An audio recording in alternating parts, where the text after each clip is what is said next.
Our first performer is Greg Thompson. You heard him on the guitar there earlier. Greg is interpreting Murmur, a memoir that his wife Jean wrote in 1999. During difficult times, she would turn to writing. And when he first read this piece, he was amazed and frightened. He considered making it into a radio piece and also showed it to a friend who is active in theater. He was never able to find the right place to share it until now.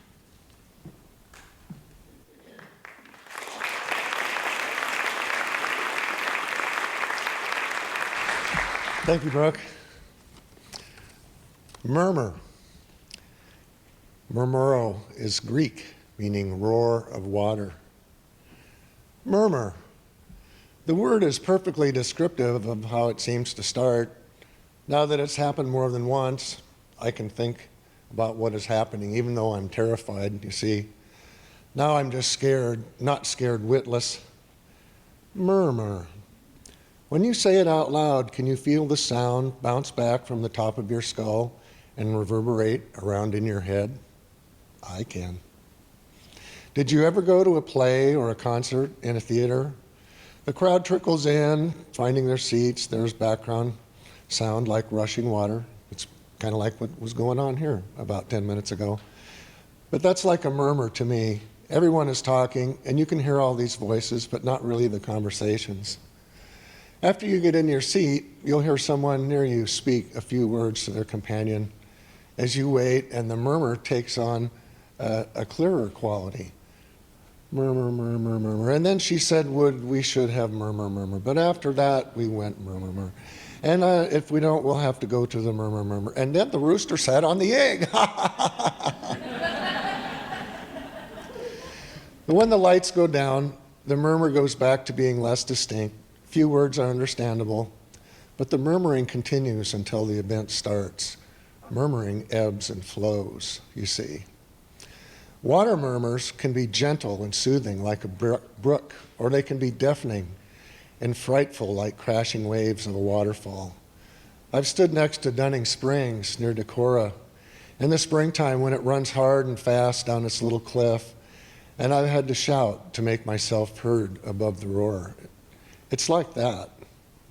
As the volume of the murmur rises, as it always does, so does the volume of my anxiety.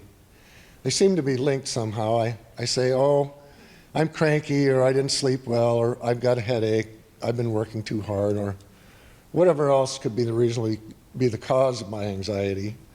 You see, I know I'm crazy, but I'd just as soon no one else knew, especially me. And yes, that sentence does make perfect sense to me. Sometimes the murmur keeps me from hearing small sounds like the timer beeping or the telephone ringing. Sometimes I go into the backyard and scream as loud as I can using all of my body, somehow trying to blow the sound out of my brain. And fortunately, that does not work at all. Then I start to imagine things. My dreams become dark, intense, and more frequent. They're full of houses with rickety floors, broken elevators, crooked stairways, missed appointments, ruined vacations, angry bosses, and undone jobs. I misinterpret what people say to me. I'm short-tempered and rude to my friends. I think that everyone is stupid, even those I love and trust. I find the noise of a car or a lawnmower like fingernails on a blackboard. Laughter grinds in my head as if a cheese grater were shredding the flesh of my brain. The sound of the wind blowing sends me straight to the Valium bottle. Everything is irritating. The daylight is too bright, and yet my eyes see shapes and moving monsters in the dark. My clothing feels like sandpaper on my skin, and I look at my body and I feel like I'm seeing a stranger, not myself. I lose blocks of time. I find myself at the sink doing the damn dishes. I have no memory of filling the sink, starting the job. I can't remember words, names elude me. I can't remember yesterday with any reliability. And then, boom, I'm blindsided by a huge roundhouse hit. A voice slices right through the din, clear as a bell. Now listen here, and it's my father. Don't be wasteful. and it's my mother. Now, right now. And it's no voice I recognize. The voice is right behind me, and the terror is intense when I turn around to find no one there. I get afraid to go out because I know people can tell I'm acting funny. If I act crazy here at home, my cats, Feet, Milo, and Ziggy don't care at all.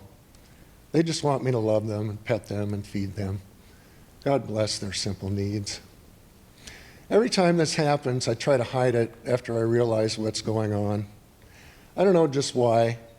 I guess it's just so crazy, murmur, murmur, murmur, you know. It's hard to admit that it's happening again. Jean usually notices first and makes me call Doc. Last time Doc had me up my Zoloft and use more Valium. Well, let me tell you, there just wasn't enough Valium in the whole world to calm this pain or ease this confusion.